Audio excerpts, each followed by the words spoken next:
Hello and welcome to Fueling Around with me, Jason Plato, and the grit in my oyster. It's Dave Vitty. Mate, these get better and better every week, don't they? Well, thank you very much. It's very kind of you to say. How are you? You all right? Yeah. I'm very good, thanks. How are you? Good. I'm very good, thank you. And I'm excited today because we have somebody rather special joining us today. Mr. Plato? We do indeed. We do indeed. Now, Fueling Around is powered by Adrian Flux. As the UK's largest specialist insurance broker, Adrian Flux will tailor quote your exact needs and help save you money on your car, your bike, or even your home insurance.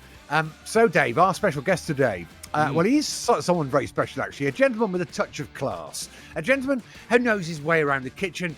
And I'm not just talking spag bol or beans on toast. You know, our staple foods that we knock up. Yeah.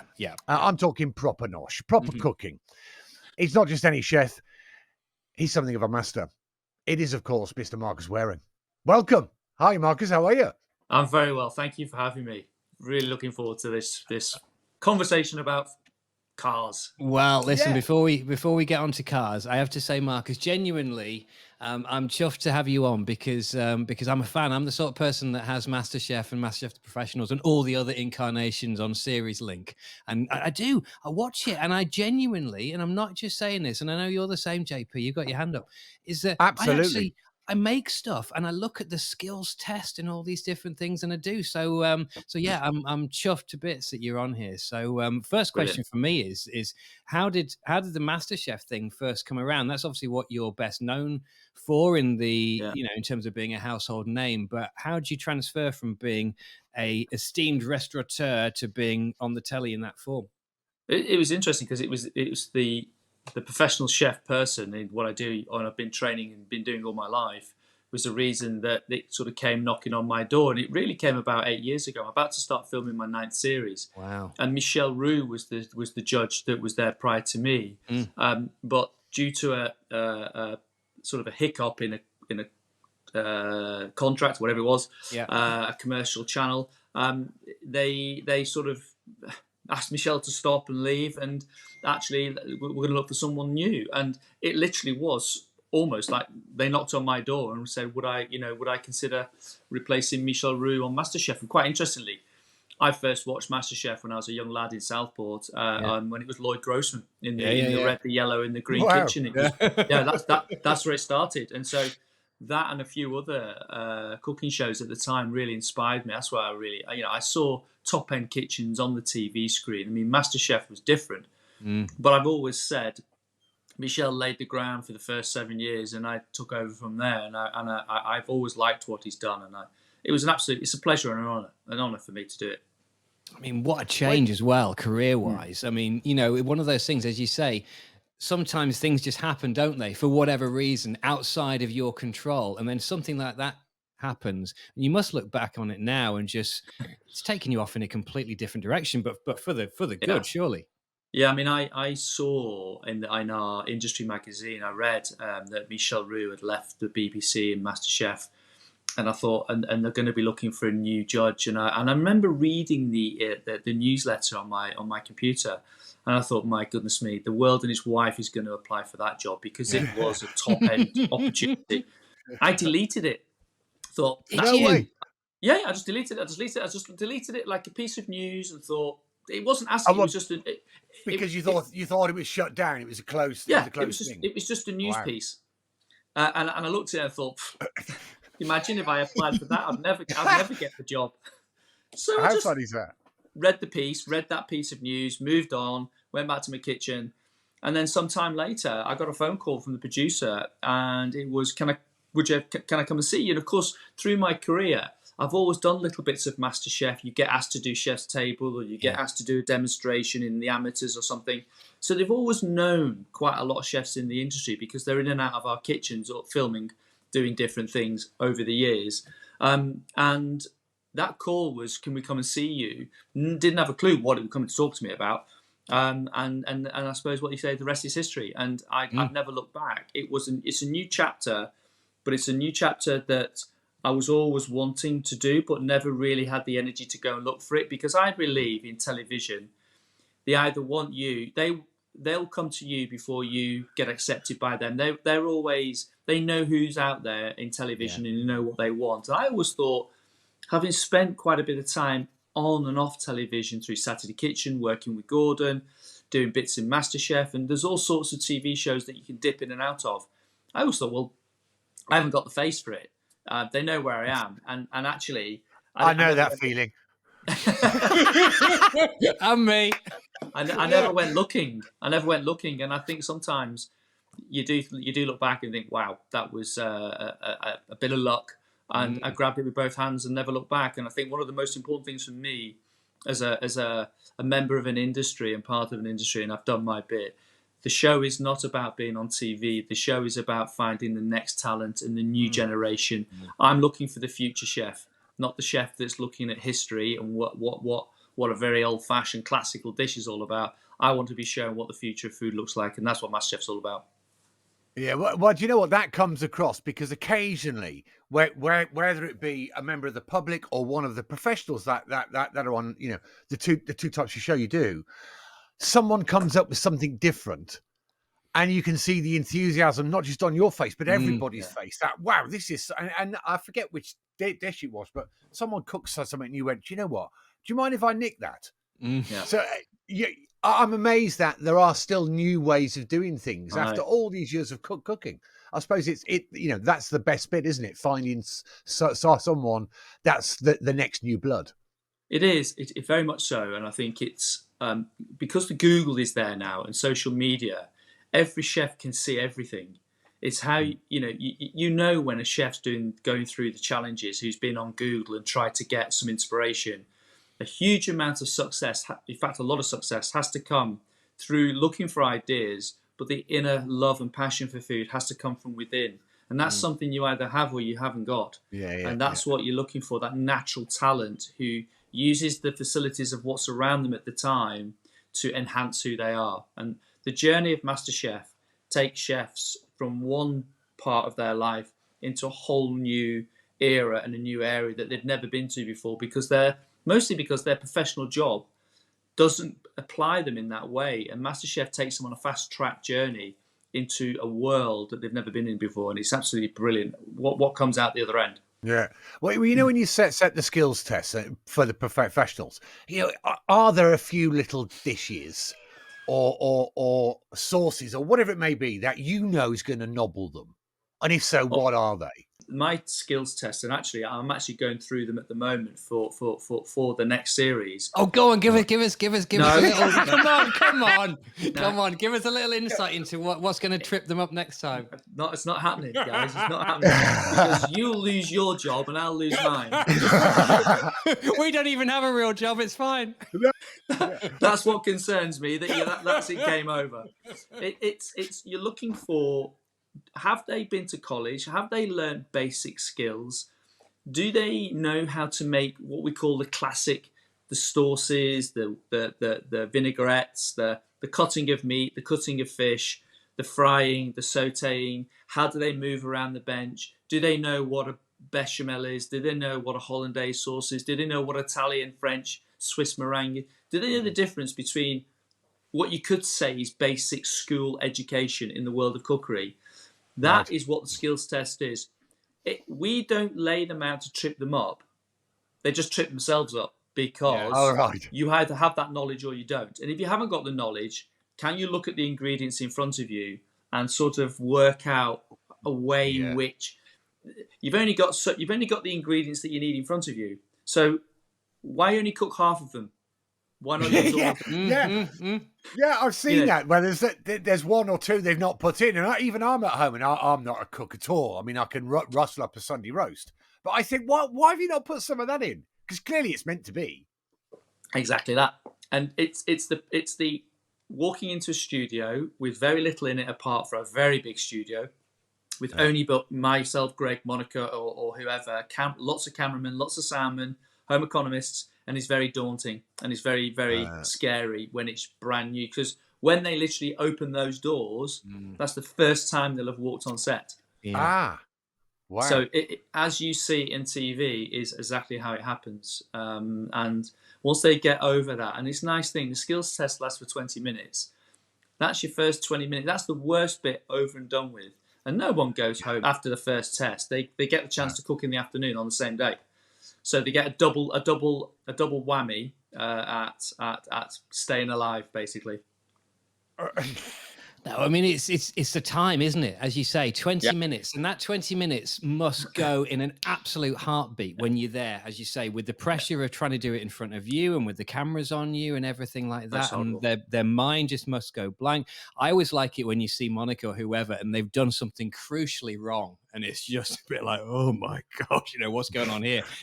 Why have they not, why have they not taken the skin off? Why have they not filleted it? Why have they not done whatever? And just this head in the hands moment. But aside from what you do professionally, Marcus, I have to ask, because I suppose people always imagine that chefs spend their whole life cooking fine food, but indeed also eating fine food. I mean, you must like normal food as well. What's your Friday night tea if you've got your tracky bottoms on and you've got your tray on your lap, watching whatever, on the telly? What's your go-to dish? We in my house, my family, we're all cooks. All my kids cook. My wife's a brilliant cook.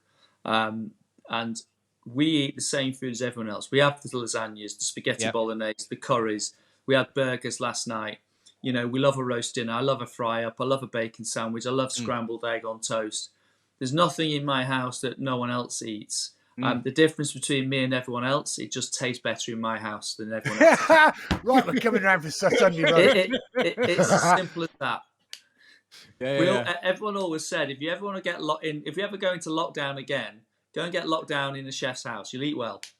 Do you know what? It's funny actually, because if you remember, Jason, we had we've had James Martin on, we had Tom Kerridge on during lockdown, and I think that was it. I think we were both trying to wangle an invite to Tom Kerridge's house, which is just up the road from where we live, because we thought, if we're going to get locked down anywhere, let's get locked down in his barn, and he'll be like, feed us like kings for the next few months. Job done. But anyway, yeah, exactly. Job done.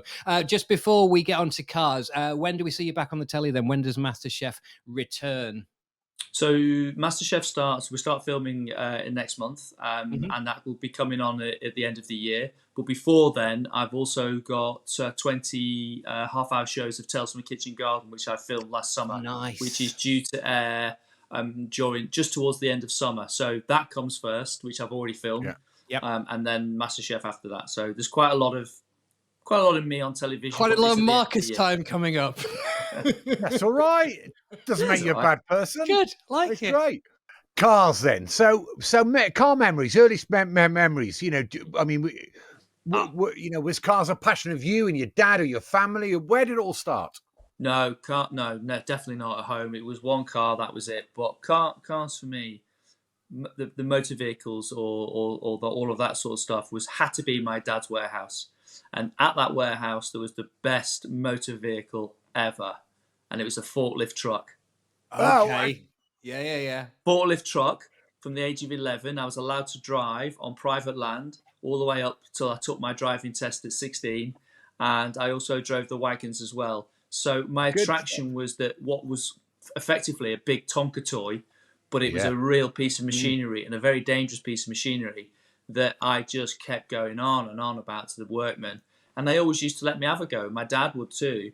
So the passion came from the working man's trucks and wagons, massive big trucks that I used to go around in with my dad and the workmen. But I also got the opportunity that whenever we went onto private land, so whenever I went with a workman to go and pick up carrots or spuds or onions, you get to the gate of a farm. Between the gate of the farm, you're on private land, to where the warehouse is or wherever. I would make that driver stop that wagon. I would then get into the driving street and then drive that, because they just loved. We're just all fun people to get around. I didn't force them.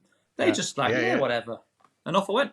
We must just point out, actually, sorry, because you sort of alluded to it then, because your dad's business was in food as well, wasn't it? Didn't he sort of supply? Was it sort of vegetables and food for restaurants, etc.? So that was your mostly sort of family my business. dad's fruit and potato business, or the family business, was a fruit and potato merchant where we served mostly the school meal services of the northwest region. About 800-900 schools through Liverpool, Sefton, Crosby, up all in the northwest, Southport, Preston, Wigan area. And then restaurants and corner shops, those old things. Those little things on the corners? They're not there anymore. Arkwright stores. That's it. They're now vape shops, aren't they? Yeah, that's it. That's it. Yeah, proper Arkwright store. My dad always used to laugh at Arkwright because that till, that'd snap your hand off. That would put your hand in there. You try and take any pounds out of that, and you're going to get your hands bitten off. Yeah, proper Very Northerners till. Yeah, yeah, no messing. So what was the first car then? I mean, because that's always a milestone. What was the first one for you? I went to work at a place called Gravetown Manor, and I didn't own a car. My first vehicle was a Honda Vision when I was at Southport Catering College, a little moped, 50cc, got me around town. Then when I got a job, where'd I been? I'd been to London, so I left London. So I left Southport when I was 17, went to London for 3 years, came back, and I started to go and work in a country house hotel, Gravetown in Kent, in Sussex. And I needed a vehicle, and my mum and dad lent me their car. So the first car that I went off and drove was a Honda Ballard. Ballard. Ballard. It wasn't. I tell you what, wasn't that one of those? It was one of the Triumph and Honda code productions. Do you remember? And they used to kind of build them on the same frame, but they would sort of be labelled as Hondas or Triumphs depending on. Yeah, I remember that. And so I had to give that back. Then I went off traveling to America, and I worked in upstate New York. And the head chef I worked in the Adirondack Mountains in Northern America in the New York State. Yeah. And he had a Volkswagen Corrado V8. Oh, yeah. Nice. Oh, what a car! I came back and got my first head chef's job at a restaurant called L'Orangerie with my business partner back there in Gordon, and that was the first car. Then when I was going out to buy my first car, there was a Volkswagen Corrado V8. Oh, I couldn't afford the Storm version. How cool is that? Yeah, great car. Yeah, good-looking car, actually. Sexy-looking car. It was on Top Gear many years later as a collector's item and as a vintage car. And it was like, if you own one of these, don't sell it because it's going to be worth a lot of money down the line. But I remember watching Top Gear and thinking, I wish I kept hold of it. Do you know what? You're probably right, because there can't be many of those around. So certainly not the V8 ones. No, cracking car. No. Loved it. That was my first purchase. But that was my first head chef's job. So my dad always said, never live above your means. If you can afford something and you can afford to buy it. My first head chef's job, I was 25. So I was 25 when I bought my first car. And that was the first one. Not a bad first car, eh? Not a bad first car. And good working class principles from your dad there. My old man was like that as well, sort of live to your means, son, and stuff like that. And none of this credit cards and any of that, It's like, that's right. Buy what you can afford. You can buy what you can. Yeah. So where does it go then? What's the history after the Corrado? It's interesting. Then I became very heads down. I owned that for good 3, 4, 5 years. And then, believe it or not, I went straight to Carrera 4S Porsche with a really big back end manual. Oh, what a car that was. And it was all about working at 1,000 miles an hour. I got a lot of support from Gordon, and we were together, Gordon Ramsay. And he said, I think it's about time you get yourself an effing proper car. And we literally came from the airport. We'd been away somewhere, and we pulled into the Porsche garage from Heathrow. I think it's the old Chiswick Road. I can't remember. Yeah, I know. It's on the left-hand side, isn't it? When you drop down off the elevated. Yeah. We pulled in there, literally had a chat, and I ordered a car pretty much straight away. And it was about business partners working together, but we're working very hard. And I absolutely cherished that car. I loved it. It was, but when you're back then, I used to drive. I was very lucky that wherever I worked, I had a parking space in central London because it was either a restaurant that we had parking spaces nearby, or it was in a hotel where we had a car park. So I was very, very fortunate that I had that opportunity. I always looked at it. People say, oh, you're driving into London. I was driving to work at 6:30, 6 o'clock in the morning. I was coming home at midnight. So I wasn't really getting in anyone's way. Yeah. And I absolutely adored it. But as the years went by, when you're pumping the pedal and you're doing the manual, it takes its toll in London. My gosh. Yeah. And then I went from that I don't know. I think that sort of, I sold that on to get a more of a family car, and it was the Land Rover Discovery.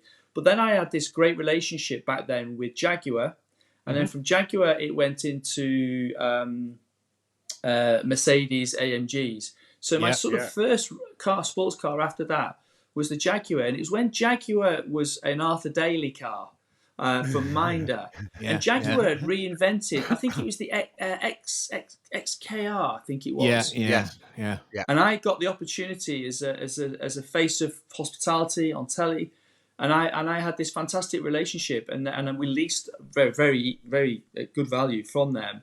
And I drove one of those for quite a few years, and that was when you saw them on posters in London, and they were putting celebrity chefs and people in TV into these cars, and you just wanted them on the road. I really enjoyed that car actually. But I mean, out of all of them, I've got to say the Mercedes AMG GTS. Wow, that for me was a cracker. I had 3 of those, same type of agreement, just one after the other. Every year that we'd just change them. Beautiful car. I was lucky enough a few years ago to get invited to the Belgian Grand Prix at Spa, courtesy of AMG Petronas, a team, and they took us across. There was myself and a load of motoring journos, and we sort of woke up in the morning in this hotel in Kent, and there was £2 million worth of AMGs all there, and they just gave you a key. Right, there you go. We're going, boop, boop. Okay, we're in that one, and off we went. Nice. And we drove it to Belgium, and then we drove another one back, and everybody's swapping cars. Absolutely unbelievable. And this is when they were all still about 10 years ago. So they were all still the 6.3, the normally aspirated ones. Yeah. You know, the big grunty ones before they reduced them. But I mean, what cars they were. Absolutely. Did you, Dave, at any point on your trip to Belgium, did you turn left to find an Autobahn? Just to give it a quick blat? No, we were too far away from the Autobahn. I mean, you know, listen, we certainly drove to the maximum speed limit within whichever territory we were in at the time. I think it's fair to say that. Yeah, plus or minus 50%. Who can say? Anyway, please ask Marcus another question. So, come on, out of all these great cars, there must be a chunky one, a worse car you've owned. Yeah, a nightmare. Oh, wow. Ooh. Or maybe not, because you didn't start until you were in your 20s. So. No, I never had, because I left home at 17, 18.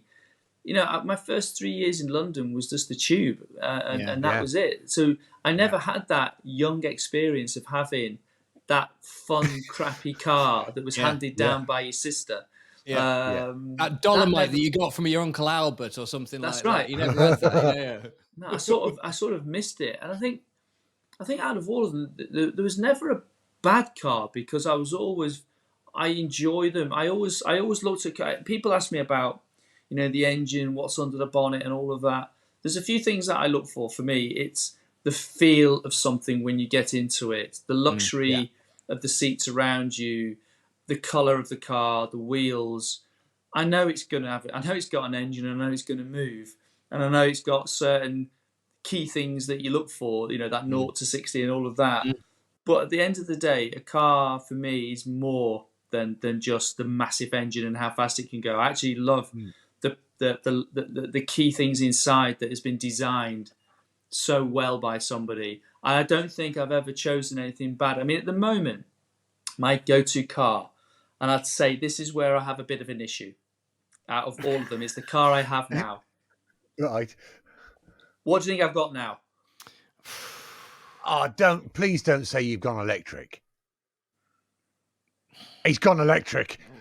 Anyway, listen, Marcus, thank you so much for joining us. Get him off! He's a traitor. But have you got a Taycan? Yeah. See now, I'm a big Porsche fan. I had loads of them. Been lucky enough to own loads of my life, and I'm not a big electric car fan. But you know what? I do actually like that car. I do like steered away. I am a petrol head through and through. I love petrol cars. Yeah. I was told by a friend who just bought one. The thing with electric car is, if you own your own business, you can buy your electric car through your company. Yes. Which means you've saved 50% already. Yeah. He said, Marcus, go and have a look at it. I did like the look of them. I always loved looking at new cars on roads. I remember when the Bentley Continental first came out and thought, what a weird looking car that is. And then as time goes on, it just gets more sexy and more delicious. And you think, wow, that looks good. A lot of cars, new cars come out and you think, I'm not so sure about you. And then it's all about design. If we could all design a car, it's very hard to design a car of the future, because that's what's so special about design, like food. Who knows what the food of the future is going to be? When the Porsche came out, I fell in love with the Taycan visually from the outside. And I never took notice of it apart from, wow, that looks quite cool. When I was told to go and have a look at one because you can do it through your own company, I went and had a test drive. And of course, I went with my wife. They don't come in the car with you because it was just after COVID, so they drove in front of you in their car. Yeah. There was a nice bit of distance came between me and them showing me which way to go, and then you put your foot down. Yeah. Whoa. Do you know who told me that when you go electric, you'll always own one? James Martin, biggest petrol head. Is that right? Yeah, He's got the Audi, and it was on his drive when I went filming at his house, and he said, the minute you drive a top-end electric car, I guarantee you'll love it and you'll keep it. You'll always have your petrol cars up the drive. Yeah. And he said, and do you know what? You can't deny that when you're on a motorway and you're in a car like that, and you're traveling at 40, 50 miles an hour, and you need to accelerate past someone, you go A, B, C, you get around that car. You don't do C. It goes A, B, C. It goes to D. It's like, it misses. Yeah. It's like, shit, I've got from A to D much quicker than I was expecting. And that's the they're supremely quick, aren't they? Unbelievable. Unbelievable. And they're different inside. I have to say, though, I'm struggling with the battery. Someone in some office somewhere knows where I'm going. Someone knows what's wrong with my car. Yeah. Something broke on it recently and I didn't see it for 6 weeks.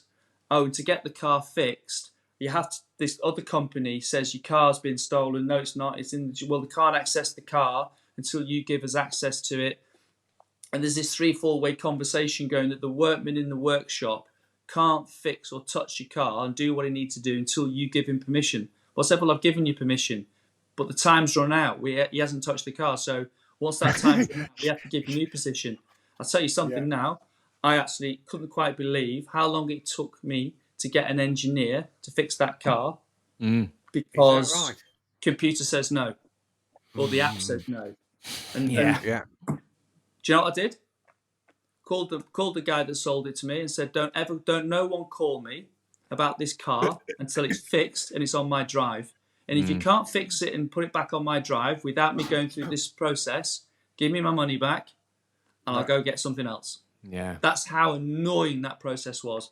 That's the problem with electric cars. And if you actually look around the country, you go to a petrol station on the motorway now, there's no charging points. There's nothing. No, I know. Yeah. So I can't plan beyond the 100 and 200 miles or whatever it is that you can do on it. I find it quite nervous when I'm going out and about. Yeah, I mean, that's why I can't. I mean, I like that car, but I simply can't make the change to go electric just because of the way my driving is. You know, I need at least 300 miles guaranteed, no stress. Not that I'm going to do those 300 miles every time I get in the car, but I might do. And, you know, I've driven up the motorway, as we all done, and looked over. We called in for fuel and looked over, and all the charging points have got a queue on them. So I see that Porsche as my secondary car. So it's the family Land Rover Discovery that is my main car right now, because I bought that Porsche thinking I'd use it for everything. And actually, I find it quite restrictive. I'm sorry, but I do not want to go to a petrol station and sit there for 45 minutes or an hour to charge my car. I'm not doing it. No, this is the problem. I was just going to say, though, is there any kind of, and Jason, you might know more about this from, you know, fifth gear recharge and whatnot like that. Is there any capacity for someone like Marcus who's got that car or something similar, who's bought it now, and on the basis that, you know, you might want to keep that car, Marcus, for 5 years, for 10 years, whatever it is, as we always did with cars previously. Is there any capacity to then upgrade battery as and when advances come along? So in other words, if in 2 or 3 years' time, there was a battery that could then give you 300 miles or 400 miles, can you upgrade that or not? Or is it just... Well, that's really interesting, actually. We did an item last year of a company called NIO, N-I-O. And it's a Chinese company. Anyway, they have gone down the route of having battery swap stations throughout. There's quite a lot in China, Japan, and now they're rolling around in Europe. Unfortunately, they're not coming to the UK because we've left the European Union and we're on tier 4, which is another 2 or 3 years. But anyway, we did this test where you drive the car and you go, right, oh, I need to charge, or more to the point, I'll swap the battery. So you just go into your sat nav and it says, right, go there. Yeah. And as you approach the garage, there's a white box on the floor. You drive on the white box and it takes control. Car reverses you into a little, almost like a garage. Woof, up on ramps. 4 minutes later, new battery in the car. Out you go. Really? And you've then got the ability to select which power battery you want. So you don't ever own the battery. You own the car, but you lease the battery. So every time you need a charge, it's 4 minutes, in and out, battery gone. That's the future of electric cars, I think. But I'm hopeful that e-fuels will come along before that, and we won't ever have to use the bloody things. Wow. I.e. electric cars. Because they're too expensive, and most people can't have one, because most people don't have a driveway. Yeah.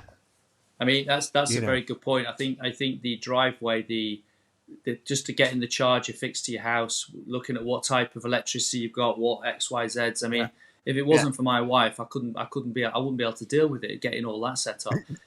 I can't see this happening.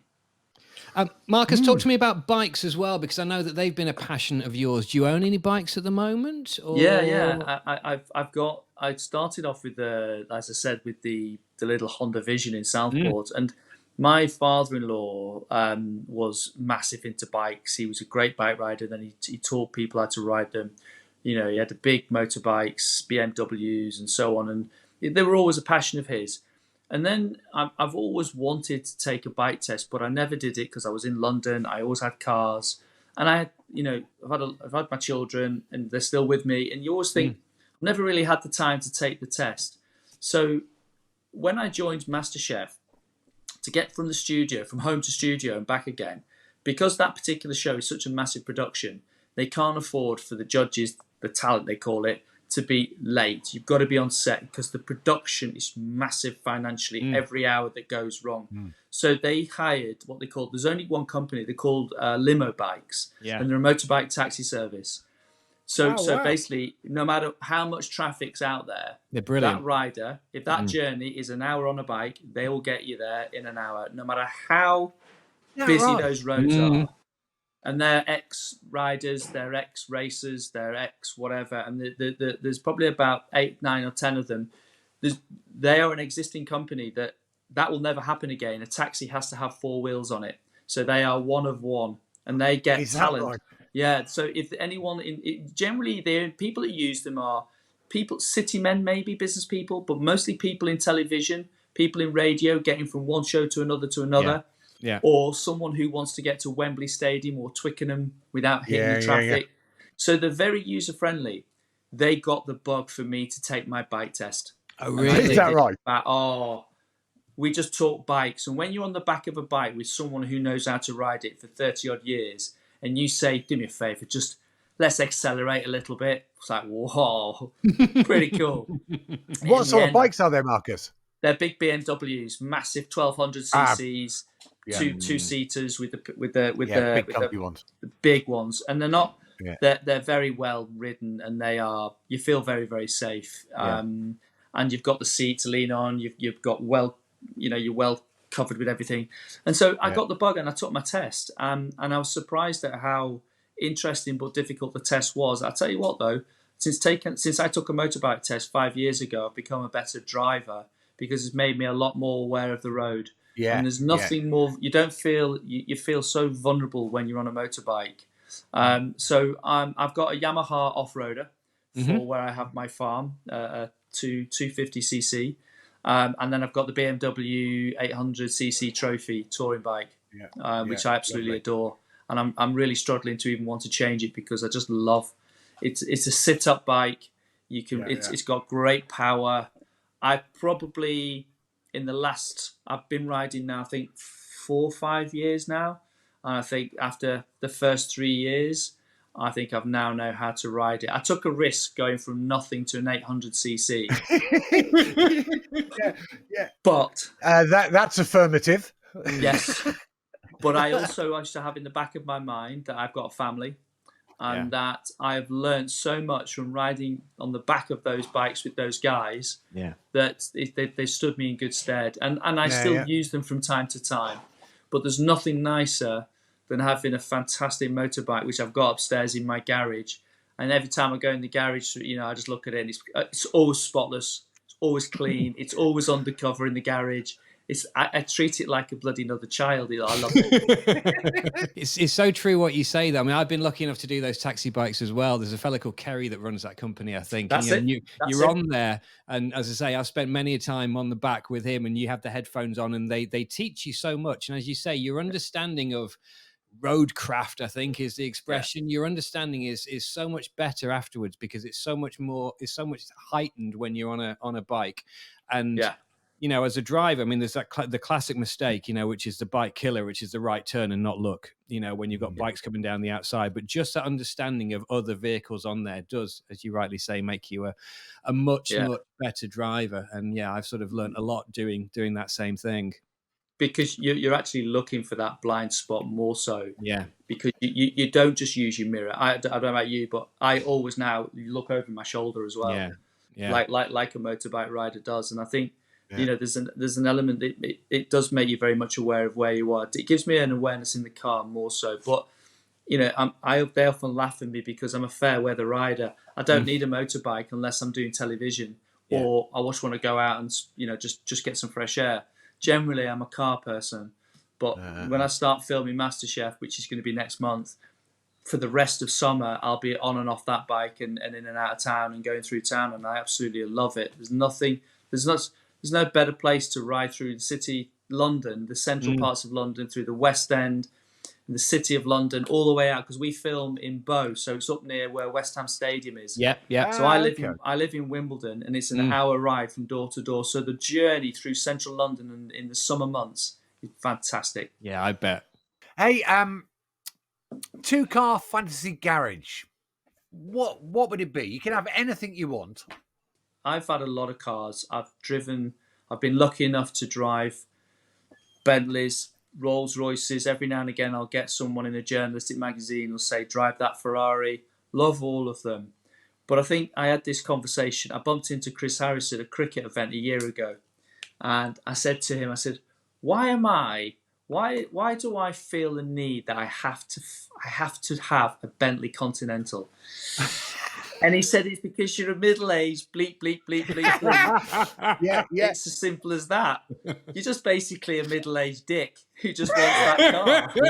And that was the first time I met him. I think he's right, though, isn't he? You do get to that age, you go, I fancy one of them. Oof. I just love the luxury inside it. I think it'd be a top-end Bentley Continental, and I think the new Land Rover Discovery, I just love the look of them at the moment. The Defenders. Yeah. I just like the look of them. I think they've reinvented a classic there. And I'm going to go with those two. Wow. Very good. Very good. Hey, I've got a funny Bentley Continental story. Go on. Go on then. A GT. I had a press car off them when they first came out, bright red. And we had the famous Reg TU, whatever it is, 4 numbers. And I'm driving around Oxford. It's a lovely summer's day. And I pull up on in a little place called Jericho, which is like the trendy bit of Oxford, just to pull up to get out to go and get something from a shop.